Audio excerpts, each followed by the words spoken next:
Welcome back, my little strangelings, to this second part to the capture of EVPs, or electronic voice phenomena.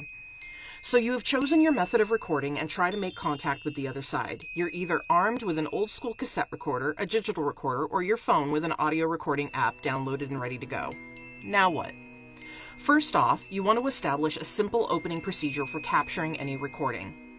I recommend beginning your recording stating the date, time, and location, and maybe adding the specific place within that location that you and your friends are in. For example, the person manning the recording device should say something like the following.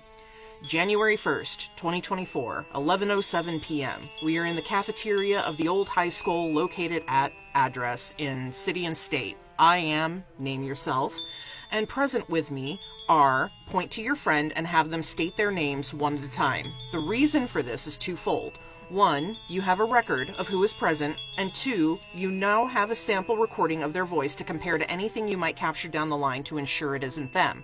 After your opening, now is the time to invite the spirits who may be present to speak with you.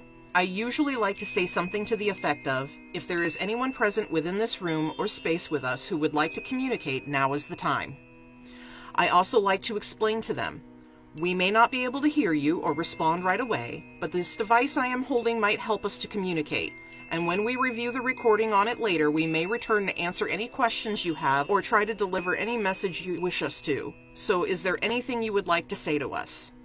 When you ask direct questions, everyone should remain silent for a time to give the spirit a chance to answer.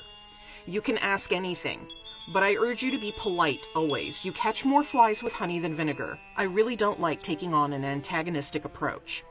After all, how well would you respond to someone entering your space and automatically being a dick to you? Probably not very well. I tend to tailor my questions to the legend and lore surrounding any given place. For example, if I am on, say, a Civil War battlefield, I may ask questions such as, what is your name? Who is the president? Which, depending on the answer you might get, could identify whether you were speaking with a Union or Confederate ghost. I may ask what unit or regiment they belong to. I may ask if they had a wife or children.